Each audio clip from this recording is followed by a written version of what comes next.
This piece is by artist Yu Zenlai from China. The title of the work is "We Must Grasp Revolution and Increase Production, Increase Work, Increase Preparation for Struggle to do an even better job."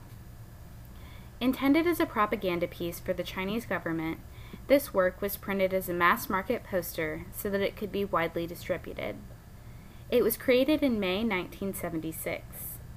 The social and political context included the Cultural Revolution, which occurred from about 1966 to 1976. The Cultural Revolution was an attempted purge of capitalist tendencies and traditional culture, during which factional violence and property damage occurred in the name of creating an ideal society. This included the intentional destruction of Chinese cultural artifacts, including artwork. The Cultural Revolution was led by Mao's close associates, known as the Gang of Four, but it was supported by many among the Youth Red Guard, the military, urban workers, and party officials.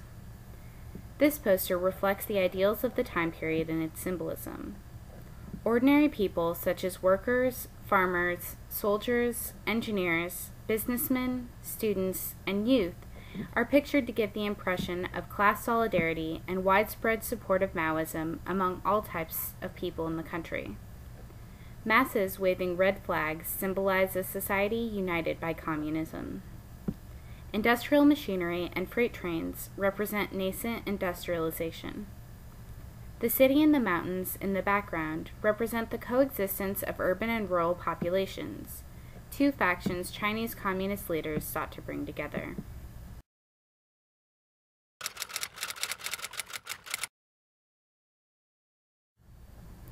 This piece is by artist Khaled Hafez of Egypt.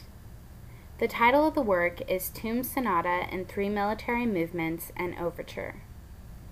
The artwork was created and displayed in the past 2 years, and its social and political context is primarily that of the Arab Spring. In Egypt, the people conducted mass protests and strikes, as well as engaging in civil disobedience, with the intention of transforming the country's corrupt government.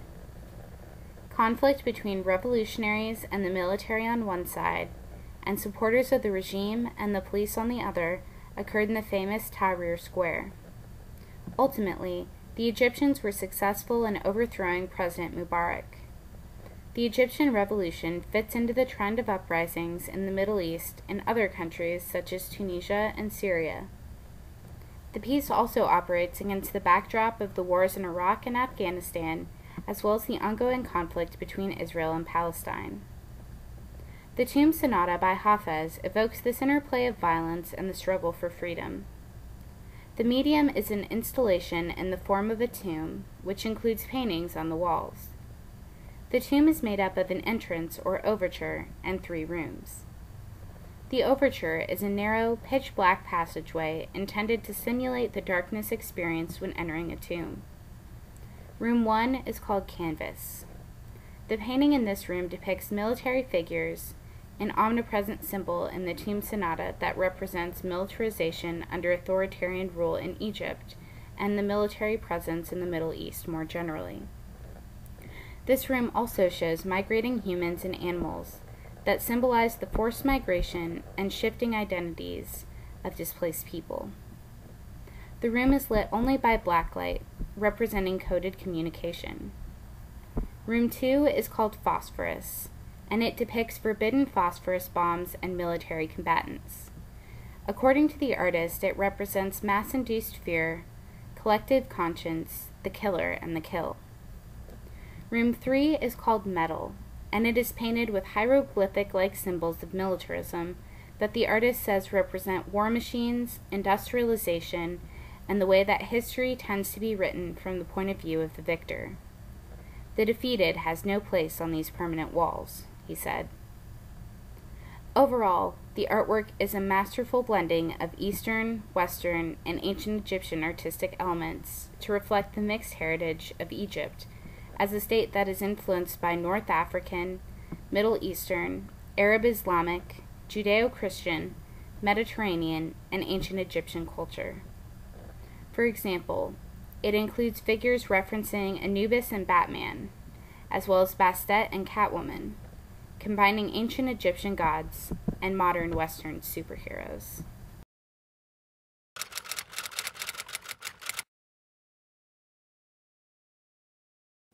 Ever since the First World War, countries around the world have used propaganda posters as a way to entice new men into joining the military. In countries such as Britain and the United States, where enlisting in the military was optional at the start of World War I, propaganda posters evoked patriotism, duty, and bravery.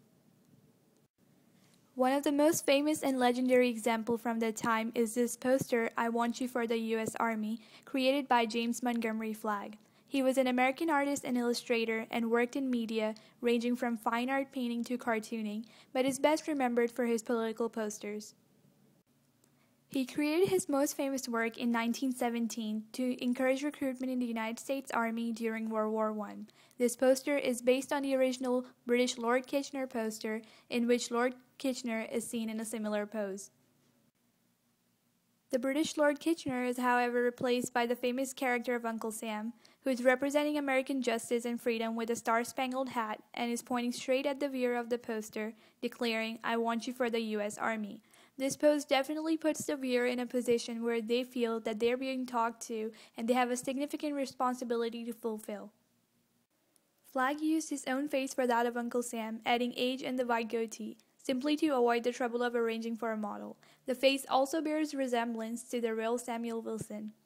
Over 4 million copies of the poster were printed during World War I, and it was also revived for World War II.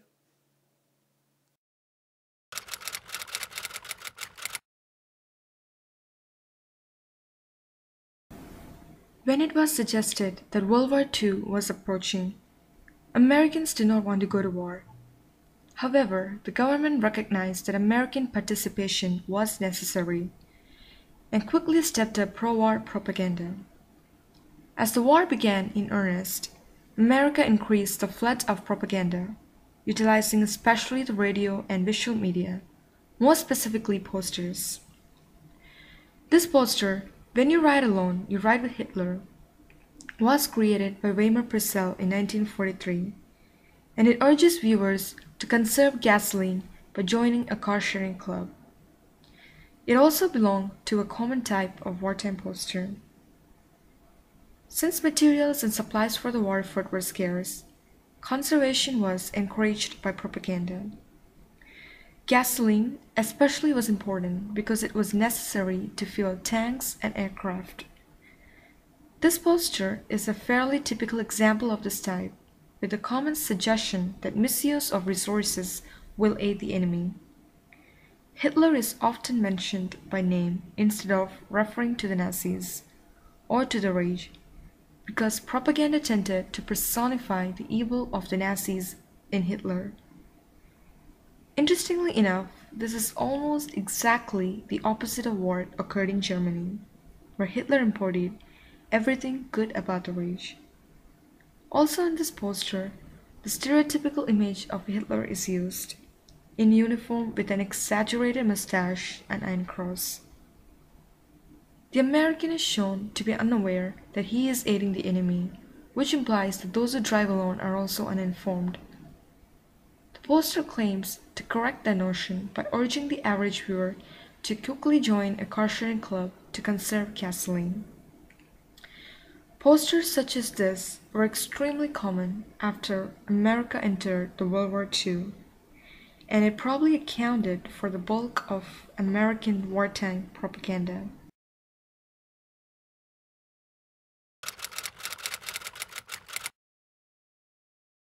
The Cold War began after World War II in 1945 and ended arguably in 1989 with the fall of the Berlin Wall, or in 1991 with the fall of the Soviet Union.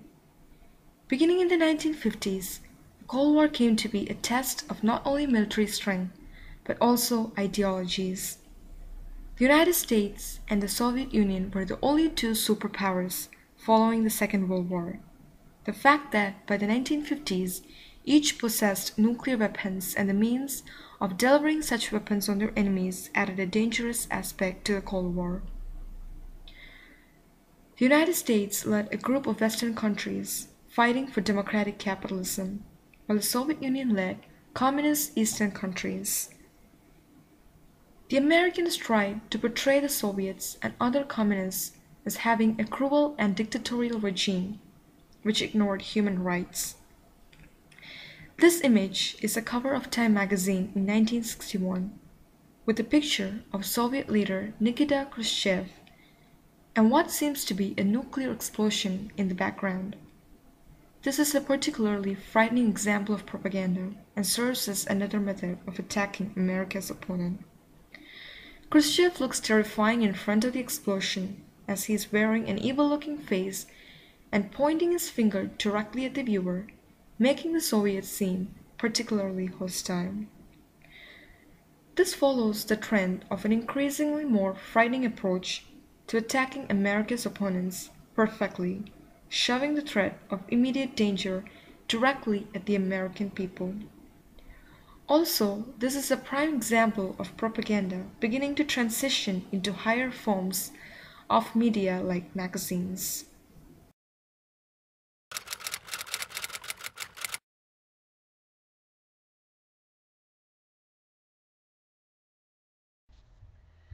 This graphic poster by Dmitry Stankiewicz Moore is called Did You Join the Volunteers?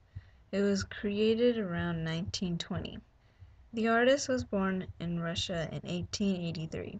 He studied at Moscow University and worked in P.I. Kellen's studio in Moscow. He was best known for his work with posters for the Soviet. He died in Moscow in 1946. Around the time this image was created, Russia was in a time of revolutions and civil wars. World War I had taken a heavy toll on the Russians. Anger at the Tsar led to a revolution. A provisional government was set up to replace the Tsar and restore order. This government was made up of bankers, lawyers, industrialists, and capitalists, but it was incapable of keeping the people happy and made things worse for the Russians. The provisional government was opposed by the Soviets, or Council of Workers and Peasants. In the spring of 1917, V.I. Lenin returned from exile to join the Bolshevik Party, which opposed the provisional government. Under Lenin's guidance, the Bolshevik Party, by the end of 1917, was able to overthrow the government and teach workers and soldiers to seize power and land for themselves. In early 1918, the Russian Civil War broke out. One side consisted of the Red Army, which supported the Bolshevik Party, and the White Army, which opposed the changes brought by the Bolshevik Party. In mid-1918, the Red Army began to recruit peasants from rural areas to join the army, which was primarily composed of workers. The image shows a Red Army soldier standing in front of a factory with black smoke coming from smokestacks. The soldier looks fiercely at the viewer and questions the viewer on his or her contribution to the defense of the revolution and the party. By having the Red Army soldier in the foreground and enlarged, this propaganda piece brings the attention of the viewer to him.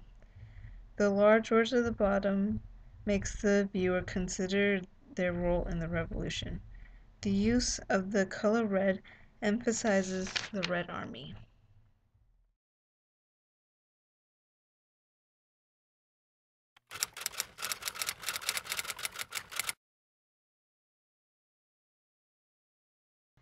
This color lithograph poster, called Enemies of the 5-Year Plan, was made by Victor Denny in 1929. Victor Denny was born in Moscow in 1893 as Victor Denisov. He shortened his last name to Denny and moved to St. Petersburg, where he became a successful caricaturist. After the Bolshevik Party had control of the government, Denny worked for a publishing center to create political posters in support of the Bolsheviks. During the Civil War, Denny made around 50 posters, including Enemies of the 5-Year Plan. This image also came with a poem written by Demian Bedny, one of Stalin's favorite poets. The poem goes along the lines of, "The landowner looks like an angry dog. The kulak sniffs with his fat nose. The drunkard from grief drinks to excess. The priest howls with a piercing voice. The money-loving journalist hisses. The capitalist sharpens his tusks. The Menshevik gets extremely wild. The white fighter used bad language. Dogs not chained to kennels, and all who stand for the old evil will curse the 5-year plan and proclaim war on it, threaten it with failure, understanding that in it is their certain destruction." This image, in combination with the poem, mocks 8 groups of people that the Bolshevik Party looked down upon. The landowners, kulaks, who are rich peasants, journalists, capitalists, white Russians, priests, drunkards, and Mensheviks, who split from the Bolshevik Party and held moderate views. This propaganda piece tries to gain support by attacking their opponents through mockery and depicting them as evil by drawing their faces with angry expressions, and including a poem that claims that the 5-year plan would destroy them.